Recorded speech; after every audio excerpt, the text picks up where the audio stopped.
언젠가 크리스천 부하를 둔 직장 상사에게서 하소연하는 소리를 들은 적이 있습니다. 업무 시간에 성경을 보고 또 회사 자재를 가지고 교회 일을 하는 데 쓰고 또 교회 유인물을 회사 프린터기로 복사를 하고 또 업무는 잘 안 하면서 늘 돌아다니며 동료들에게 전도하고 이런 직원 때문에 많이 힘들고 교회에 대해서 이미지가 별로 좋지 않다. 그렇게 하소연하는 것을 들은 적이 있습니다. 물론 그 반대의 경우도 있습니다. 제가 청년 시절 때 직장에서도 인정받고 또 교회에서도 인정받는 집사님 한 분이 오셔서 청년부 특강을 하신 적이 있었습니다. 그 당시만 해도 주일 성수하는 것이 굉장히 힘들었습니다. 주일 성수를 하기 위해서 동료들의 업무를 도와주고 또 공휴일에 자진하여 특근하고 그렇게 섬기고 해서 주일을 섬기고 사람들에게 인정받는 훌륭한 직장인이 되었다 하는 그런 이야기를 들은 적이 있습니다. 그분들이 당신 같은 사람을 보니 하나님 살아계시다 하는 것이 믿어집니다. 그렇게 칭찬을 했다고 합니다. 우리 성도님들은 일터에서 또 사회에서 어떻게 생활하고 계신지 하는 것을 한번 오늘 말씀을 통해서 점검해 보셨으면 좋겠습니다. 두 가지 구절에 집중하려고 합니다. 첫째, 육체의 상전에게 순종하라는 말씀, 그리고 둘째는 상전들아 너희도 이와 같이 하라는 말씀입니다. 이 두 구절이 오늘 핵심입니다. 자, 5절 보시면 정도나 두려워하고 떨며 성실한 마음으로 육체의 상전에게 순종하기를 그리스도께 하듯 하라 말씀하셨습니다. 육체의 상전, 당신은 종이 노예가 있는 신분 사회였기 때문에 여기 육체의 상전은 노예를 거느린 주인을 이야기합니다. 그 종들, 당시 교회에는 노예들이 많이 복음을 듣고 교회 회원이 되어서 들어와 있었습니다. 그들에게 가르치는 것입니다. 두려워 떨며 성실한 마음으로 순종하기를 그리스도께 하라 이렇게 말씀을 하고 있습니다. 두려워 떤다는 것은 하나님을 경외할 때 사용하는 성경적 표현이죠. 그리고 그리스도께 하듯 하라 이 말씀을 겹쳐서 읽으면 꼭 주인에게 나아갈 때 하나님 보듯이 두려워 떨며 그렇게 섬기라 하는 말씀처럼 들립니다. 그러나 육체 상전은 그리스도가 아니시죠. 하나님이 아니십니다. 그러므로 오늘 말씀이 그것을 하는 것이 아니라 하나님께서 너의 위에 세우신 권위를 인정하고 그 권위 앞에 두려워 떨며 순종하라. 그런 말씀이십니다. 성도님들, 우리 위에 어떤 권위가 있든지 간에 그 권위는요 그냥 세워진 것이 아닙니다. 하나님께서 우리 위에 두신 권위입니다. 하나님이 세우신 것입니다. 그렇기 때문에 권위를 대할 때는요 존중하는 마음, 하나님을 경외하는 마음으로 그렇게 바라봐야 한다는 것입니다. 로마서 13장 1절에 보면 각 사람은 위에 있는 권세들에게 굴복하라. 권세는 하나님께로 나지 않음이 없나니 모든 권세는 다 하나님이 정하신 바라. 그렇게 말씀하셨습니다. 요즘 시대를 탈권위의 시대라고 얘기하지 않습니까? 그렇기 때문에 권위에 대한 감각이 없습니다. 권위에 대한 개념이 없습니다. 그냥 위정자들을 함부로 조롱하고 그냥 비난하고 그렇게 하는 것이 일상이 되어 있습니다. 이런 풍토가 한국 사회 전반에 미쳐져 있죠. 그래서 학교에 가면 선생님에 대한 권위도 없어요.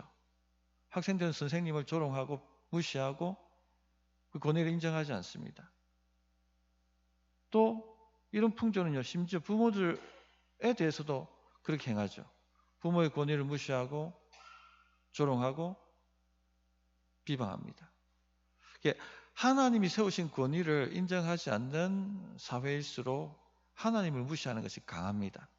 당연히 하나님의 말씀도 순종하지 않죠. 그런 곳에 복음이 들어가기가 굉장히 어렵습니다. 신자들은요, 하나님께서 세우신 권위를 알고 존중할 수 있는 그런 마음의 태도를 가져야 합니다. 상사가 하나님이 세우신 권위라는 것을 인정한다면요, 성실한 마음으로 순종해야 합니다. 그렇게 직장생활을 해야 되는 것이죠. 여기서 성실하다는 것은 위선이나 다른 의도를 품지 않는 순수한 마음을 얘기합니다. 도대체 그게 구체적으로 뭐냐? 6절, 7절에 자세하게 설명이 되어 있습니다. 눈가림만 하여 사람을 기쁘게 하는 자처럼 하지 말고 그리스도의 종들처럼 마음으로 하나님의 뜻을 행하고 기쁜 마음으로 섬기기를 주께 하듯 하고 사람들에게 하듯 하지 말라. 사람을 기쁘게 하는 자처럼 눈가림만으로 하지 말라라고 말씀을 하셨습니다. 주인의 호의를 얻으려고, 주인의 비위를 맞추려고, 주인이 보는 앞에서는 아주 삭삭하게 하고 또 모든 일을 다 순종할 것처럼 하고 열심히 하는 척하고, 그러나 주인이 보이지 않으면 완전히 풀어지고 게으르고 악하게 행하고 정직하지 않고, 그렇게 하지 말라고 지금 가르쳐주고 있는 것입니다. 당시 종들이 이렇게 살았습니다. 왜냐하면 아무리 열심히 하고 정직하게 한다 할지라도 그들의 신분은 바뀌지 않습니다. 종은 종일 뿐입니다. 그러니까 주인 보는 앞에서는요, 주인의 비위를 맞추기 위해서 열심히 하지만 주인이 보지 않는 자리에서는요, 주인도 욕하고 제대로 순종하지도 않고 눈가리만 하는 척만 하고 그렇게 살았다는 것입니다. 많은 크리스천 종들에게 그렇게 살지 마라. 성실하게 행하라. 하나님 앞에 있는 것처럼, 하나님의 종들처럼 그렇게 행동하라. 그렇게 말해주고 있는 것입니다. 우리가 하나님 앞에 있다 하는 마음을 가지게 되면, 그런 의식을 가지고 살면요, 정직하게 행합니다. 눈가림만으로는 하지 않습니다. 성실하게 그렇게 살아갈 수가 있습니다. 더 나은 대우를 받지 못할지라도, 신분이 바뀌지 않는다 할지라도 하나님 앞에 있다는 그 의식을 갖고 있다면 성실하게 삶을 살아낼 수가 있는 것이죠. 자, 그렇다면 종들이 묻습니다. 왜 우리가 그렇게 살아야 됩니까? 그 대답이 8절에 나와 있습니다. 이는 각 사람이 무슨 선을 행하든지 종이나 자유인이나 주께로부터 그대로 받을 줄을 알미라. 주님께서 심은 대로 거둔다라고 말씀하셨지 않습니까? 바울 당시 종들이 주인에게 어떤 선한 일을 했음에도 불구하고 주인으로부터 직접 적절한 보상을 받는 일은 거의 없었습니다. 당연히 종이 해야 될 일을 했다라고 주인은 생각했을 것이고, 못하면 막 매질을 했을 것이니까요. 지금 우리 시대도 마찬가지입니다. 열심히 마음을 다해 일하는 이들보다는요, 줄을 잘 서고 뇌물을 바치고 상사 비위를 맞추는 사람들이 더 좋은 요직에 들어가는 것 같은 그런 시대를 우리도 살아가고 있습니다. 이런 시대에 누가 열심히 일을 하겠습니까? 누가 정직하게 하겠습니까? 누가 사람들 비위 안 맞추고 그렇게 일을 하겠습니까? 그런데 여기서 하나님 말씀하시는 것은요, 보고 계신 분이 있다는 것입니다. 진짜 주인이 보고 계시다는 겁니다. 누구십니까? 그분이 하나님이시죠. 하나님이 보고 계시고 하나님께서 그 행한 대로 반드시 갚으신다 하는 것을 알기 때문에, 믿기 때문에 성실하게 행하라는 것입니다. 그러므로 종들은 육체의 상전으로부터 인정을 받거나 보상을 받거나 하기 위해서 그들의 시선을 끌 필요가 없습니다. 하나님이 보고 계시기 때문에 보나 안 보나 묵묵히 나의 일을 성실히 감당하면 되는 것이죠. 정직하게 행하면 되는 것이죠. 이렇게 행했던 성경 인물이 한 분 있습니다. 누구십니까? 요셉. 요셉은 보디발의 집에 노예로 팔렸습니다. 그럼에도 불구하고 그는 하나님 앞에 있는 것처럼 성실하게 주인의 이익을 위해서 열심히 일을 했습니다. 그럼에도 불구하고 오해를 받아, 모함을 받아 이집트 감옥에 떨어졌습니다. 그러나 거기서도 그는 낙심하지 않고 하나님 앞에 있는 것처럼 모든 주어진 일을, 맡긴 일들을 성실하게 감당했습니다. 자, 누가 갚으셨습니까? 그 결말을 우리가 다 알고 있지 않습니까? 하나님께서 때가 되니까 그를 높이시고 모든 것을 갚아 주셨습니다.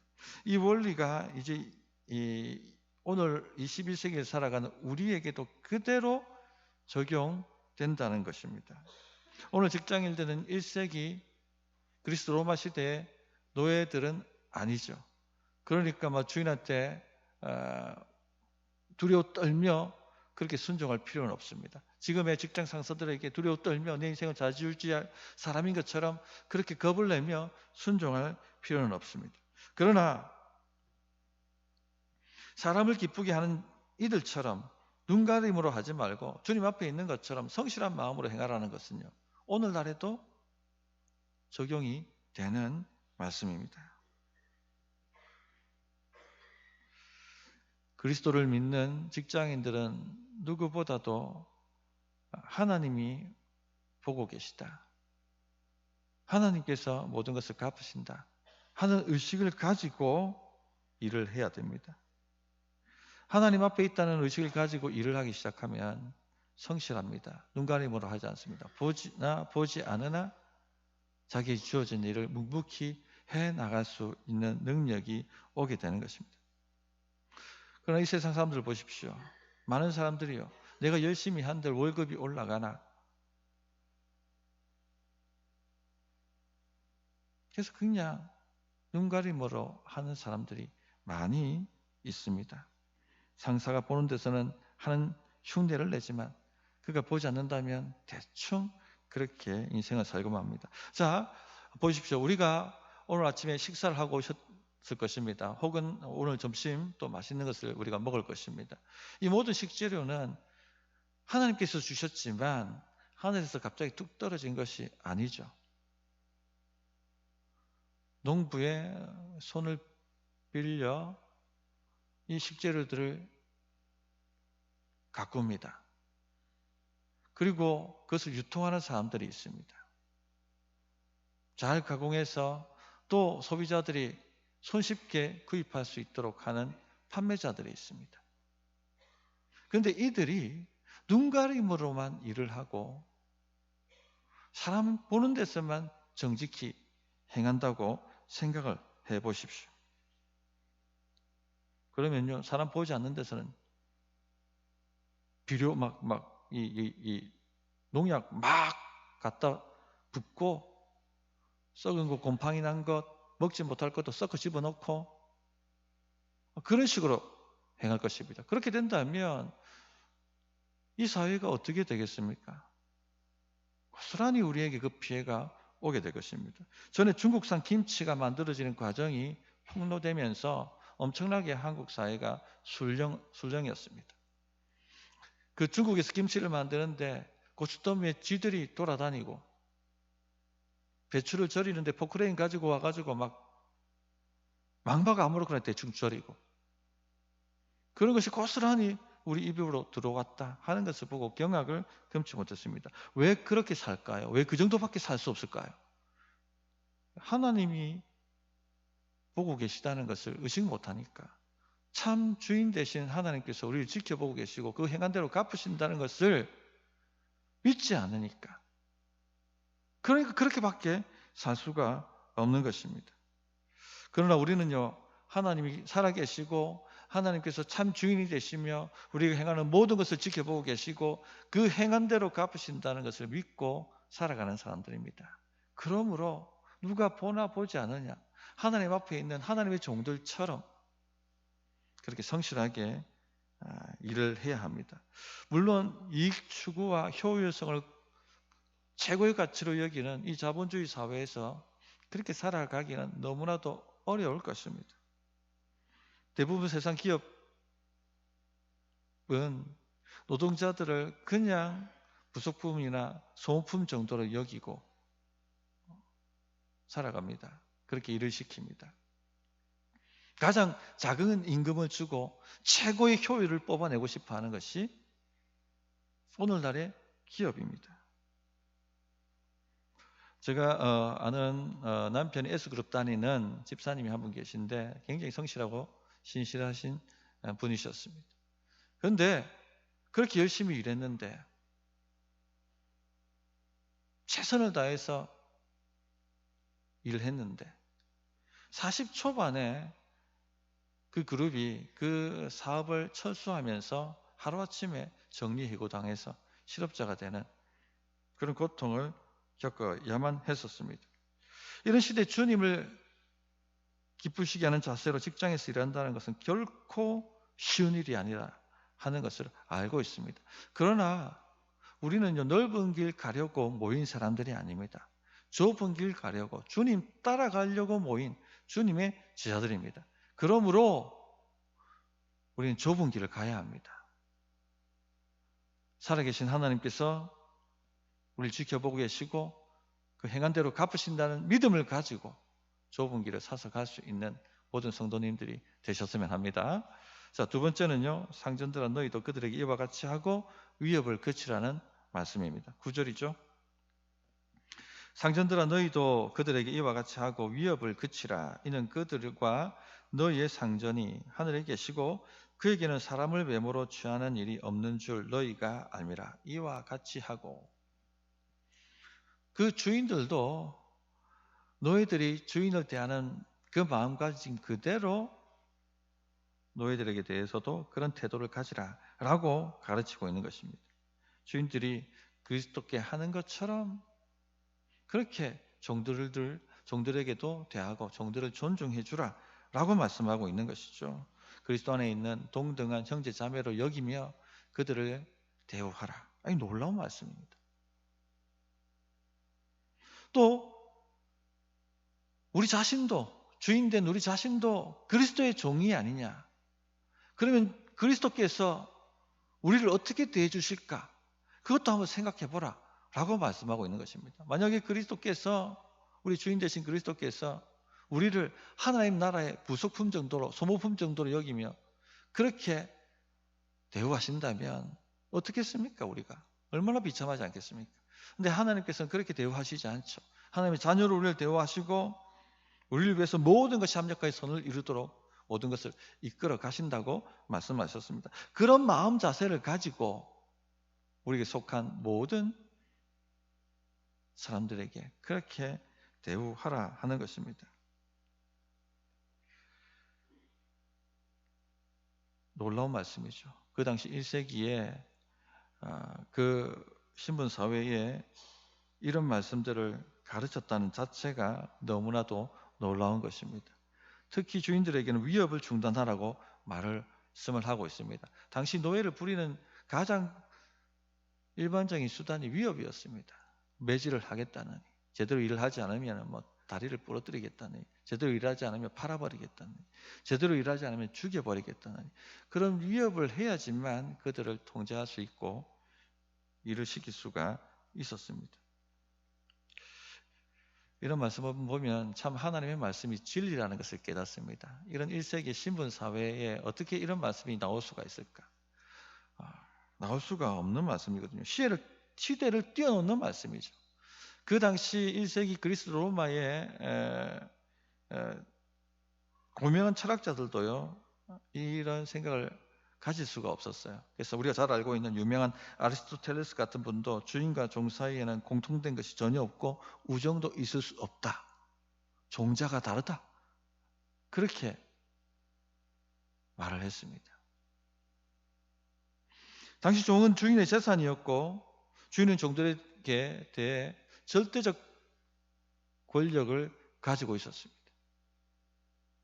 일을 조금이라도 못하면 책찍질 할 수 있었고 심지어 가두기도 하고 밥을 주지 않을 수도 있었고 팔아버리기도 하고 죽일 수도 있었습니다. 그런데 그런 시대에 종이나 주인이나 다 평등하고 그들을 존중해야 된다라고 가르쳐 주고 있는 것입니다. 이런 고급 사상은 당시 1세기 고대 사회에 가능할 수가 없는 이야기죠. 그런데 왜 가능할까요? 하나님이 말씀은 진리이기 때문에 그렇습니다. 자, 이렇게 해야 할 이유가 무엇인가를 설명합니다. 이는 그들과 너희의 상전이 하늘에 계시고 그에게는 사람을 외모로 취하는 일이 없는 줄 너희가 알미라. 주인이나 종이나 상전신, 참 상전이신 하나님 앞에 있기 때문에 그 하나님은 사람을 외모로 취하지 않으시기 때문에 서로를 존중해야 된다. 그렇게 말씀해 주고 있습니다. 주님 안에서는요, 신분의 차별이 없습니다. 주인이나 종이나 별 의미가 없습니다. 가진 자나 가지지 못한 자나 의미가 없습니다. 사회적 지위가 높으나 낮으나 별 의미가 없습니다. 인종이 다르나 같나 별 의미가 없습니다. 예수님을 믿느냐 안 믿느냐 이것밖에 없는 것이죠. 교회는요, 이 믿음대로 살아가야 됩니다. 세상에서 높은 지위를 가진 사람이 교회에 온다고 해서 특별히 대우할 필요가 없습니다. 그렇게 해서는 안 되는 것이죠. 그럼 차별을 두는 거지 않습니까? 재산이 많은 사람이 교회에 왔습니다. 엄청난 헌금을 교회에다 했습니다. 그렇다고 교회가 특별 대우한다면 그것은 복음과 반대로 가는 것이죠. 이런 부분에 있어서 교회는 확실하게 스탠스를 취해야 됩니다. 당시 신분사회에서 주인들에게 이 말씀은요, 순종하기 어려운 말씀이었습니다. 굉장히 도전이 되는 말씀이죠. 하나님의 말씀은 언제나 우리에게 도전입니다. 회개하라고 말씀하십니다. 돌이키라고 말씀하십니다. 삶의 태도를 바꾸라고 말씀하시고 생각을 바꾸라고 말씀하십니다. 혹 우리 성도님들한테 이런 부딪히는 말씀이 온다면 순종하십시오. 그래야지 내 삶이 바뀌고 또 나를 통해서 세상이 바뀌는 것입니다. 한국교회 초기도 조선시대도 똑같이 신분사회였습니다. 주인과 종이 있었습니다. 교회 안에도 이 반상의 문제 때문에 고초를 겪어야만 했습니다. 순종하기 어렵다는 거죠, 이 말씀이. 예를 들면 서울의 승동교회 같은 경우 모 선교사를 통해서 당시 최하 천민이었던 백정들이 많이 교인으로 들어왔습니다. 그런데 장로 투표를 하는데 누가 장로가 됐냐면요, 백정 출신의 박성춘 집사가 최초의 장로가 됩니다. 그랬더니 그 교회 안에 있는 양반들, 모든 양반들이 들고 일어나서 교회를 떠나 안국동의 안동교회라고 자기들만의 교회를 세우게 됩니다. 또 서울의 연동교회에도 가파치들이 많이 들어왔습니다. 이 가죽으로 신을 만드는 분들이지 않습니까? 그들도 그 당시에는 최하천민이죠. 근데 또 교회가 부흥해가지고 장로를 선출하는데 누가 장로가 되었느냐? 이 가파치 출신의 고찬익 집사가 장로로 선출됩니다. 그랬더니 양반들이 또 들고 일어났습니다. 그리고 다 교회를 떠나서 지금의 종묘 근방의 묘동교회를 설립하고 예배를 드리게 됩니다. 그러나 이 말씀을 그대로 순종하는 이들도 많이 있었습니다. 전에 한번 말씀을 드렸습니다만 우리가 너무나 잘 알고 있는 전북 김제의 금산교회 이야기입니다. 조덕삼 씨가 데이트 선교사의 복음을 듣고 자기 사랑채를 예배 처소로 내어주면서 금산교회가 시작이 됩니다. 이때 조덕삼 씨는 집안의 모든 식솔들과 모든 종들이 예배에 참여하게 만들었습니다. 그런데 그 중에서도 이자익이라고 하는 종이 예수님을 전심으로 따르게 되죠. 그렇게 그 교회가 성장하고 부흥하게 됩니다. 그리고 드디어 이제 장로 선출할 날이 다가온 것이죠. 근데 누가 장로가 된 줄 아십니까? 예, 이자익. 조덕삼의 종인 이자익이 초대 장로가 됩니다. 이쯤 되면 양반인 조덕삼이 열이 받아가지고 아니 내가 우리 집을 갖다가 교회 처소로 내주고 내가 다 이렇게 했는데 어떻게 내 종인 이자익을 장로로 뽑을 수 있느냐 하고 다 쫓아내고 막 그렇게 자기만의 교회를 세울 수 있을 것 같았는데 그런데 이 조덕삼 씨는요 겸손하게 이자익을 장로로 섬기게 됩니다. 놀라운 일인 것이죠. 교회에서는 장로님 집에서는 종이거든요. 누가 놀랐을까요? 그 마을의 모든 사람들하고 교인들이 놀란 겁니다. 누구에게? 조덕삼 씨에게. 어떻게 이렇게 섬길 수 있는가? 이 말씀을 그대로 순종한 것이죠. 이제 또 얼마 세월이 지나가지고 이제 두 번째 장로를 선출할 때가 되었습니다. 누가 장로로 선출되었을까요? 말할 필요도 없는 거죠. 조덕삼 씨죠. 이렇게 훌륭한 사람이 장로가 안 되면 누가 되겠습니까? 이후에도 조덕삼 장로는 이자익 장로가 영민한 것을 보고요, 신학교로 보냅니다. 그리고 모든 뒷바라지를 다 해줍니다. 목사가 된 이 이자익 목사를요, 금산교회 제2대 담임 목사로 청빙을 해서 담임 목사로 섬기게 되는 것이죠. 너무 은혜롭지 않습니까? 주인과 종의 관계였는데 이제 목사와 장로의 관계가 되어서 목사님, 장로님 이렇게 서로 섬기는 모습을 보는 것, 그 자체만으로도 복음의 빛이 그 어두운 시대를 밝히 비춰주는 일이었습니다. 이후에 이자익 목사는요, 장로의 총회장을 3번이나 역임하는 큰 목사로 성장하게 되었습니다. 이 비천한 종이었던 사람이 총회장을 3번이나 역임하는 위대한 목사가 되었던 것은 결국 누구의 뒷바라지 때문에 됐던 것입니까? 조덕삼 장로. 하나님의 말씀에 순종했던 이 한 사람 때문에 여러 사람의 인생이 바뀌고 시대가 밝아지고 바뀌게 되었다는 것입니다. 오늘 말씀이 너희도 이와 같이 하라라고 말씀해 주고 있습니다.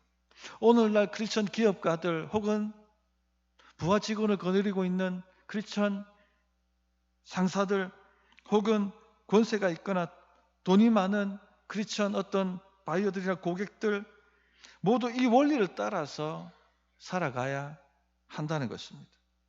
요즘 갑질을 하는 것이 사회 문제로 드러나고 있습니다. 백화점에서 명품을 구입하면서 그 직원들을 하대하고 하는 모습들이 뉴스에 나오기도 하고 모든 사람들이 개탄하고 그렇게 비난을 합니다. 제 딸아이가, 첫째 딸아이가 알바를 하거든요. 근데 그 알바는 카페가 있는 곳이요, 아주 이 비싼 고층 아파트가 있는 곳에 있다고 합니다.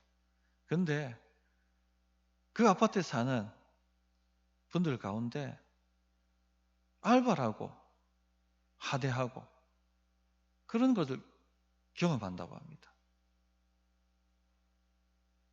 그런 분들 중에 혹시 크리스천들이 있을까 봐 정말 가슴 졸입니다. 그렇게 살아서는 안 된다는 것이죠. 직장에서도 갑질 상사에 대한 이야기를 우리가 너무 많이 듣고 있지 않습니까? 예전에 대한항공 땅콩 회항 사건은요, 갑질의 전형이었죠. 재벌 3세가 승무원이 땅콩을 봉지째 갖다 줬다고 거기에 열이 받아서 승무원은 매뉴얼대로 한 것입니다. 근데 어디 감히 네가 껍질도 안 까고 땅콩을 나한테 제공하냐고. 이륙을 지연시키고 사무장을 비행기에서 내리게 만들었습니다. 엄청난 사회적 파장을 일으켰던 사건이었죠. 크리스천들은요, 그 크리스천 상사들은요, 절대 이런 식으로 살아서는 안 됩니다. 모든 직원들을 자신과 동등한 존재로 존중할 수 있어야 합니다. 말이나 행동이나 그 어떤 방식으로든 하대하거나 위협하거나 그렇게 하지 않아야 한다는 것입니다. 함께 기업을 세우고 함께 이 사회를 밝혀나가는 동반자로 여길 수 있어야 됩니다. 그들의 권익과 복지를 위해서 애를 쓸 수 있어야 됩니다. 물론 악한 직원들이 있고 우리를 실망시키는 사람들이 있을 수 있습니다. 그럼에도 불구하고 우리는 좁은 길을 가야 합니다. 고대 그리스 로마 시대에 그리스도를 믿는 상전들이요, 자기 종들을 자신과 동등하게 여기며 존중하며 그렇게 살아내기는요, 엄청나게 힘들었습니다. 그러나 그렇게 살아가는, 앞에서 말씀드렸던 조덕삼 씨 같은 그런 분들이 있었기 때문에 이 사회가 점점점 밝아져서 결국 만인이 평등하다는 이 세상이 된 것이 아닙니까? 우리는 그렇게 이것을 실천하면서 살아낼 수 있어야 되겠습니다. 그러할 때 우리 인생이 바뀌고 이 세상도 변화될 수가 있게 되는 것입니다. 말씀을 정리하도록 하겠습니다. 오늘 직장 상사와 부하 직원 간의 관계에 대한 주제로 말씀드렸습니다. 이것은요, 일터라든지 사회 속에서 우리가 어떻게 행동해야 할까 하는 것을 전반적으로 다루는 것이라고도 할 수 있겠습니다. 우리 위에 세우신 권위가 있다 하는 것을 인정하고 그 권위를 존중하며 그 권위를 순종해야 됩니다. 눈 가림으로 하지 말고 있을 때만 잘하고 없을 때는요 아무렇게나 행하고 대충 하고 그렇게 살아서는 안 된다고 말씀해 주고 있습니다. 성실하게 하나님이 보고 계시고 그 하나님께서 갚으신다는 것을 믿고 행하라고 얘기해 주십니다. 또한 크리스천 상사는요 부하 직원들을 존중해야 된다라고 가르쳐 주고 있습니다. 우리 동반자, 이 사회를 밝힐 동력자로 여기고 대우해 줘야 됩니다. 하대하거나 위협하거나 무시하거나 하지 말아야 되는 것이죠. 한마디로 갑질하지 말아야 합니다. 이렇게 이 시대에서 살아간다는 것, 조금 지위를 가진 사람들은 어깨가 올라가고 그렇게 하고 싶은 충동과 유혹을 느낄 것입니다. 그러나 우리는 좁은 길 가는 사람들입니다. 그래서 승리하는 아름다운 크리스천의 삶을 살아가실 수 있는 모든 성도 되시기를 바랍니다.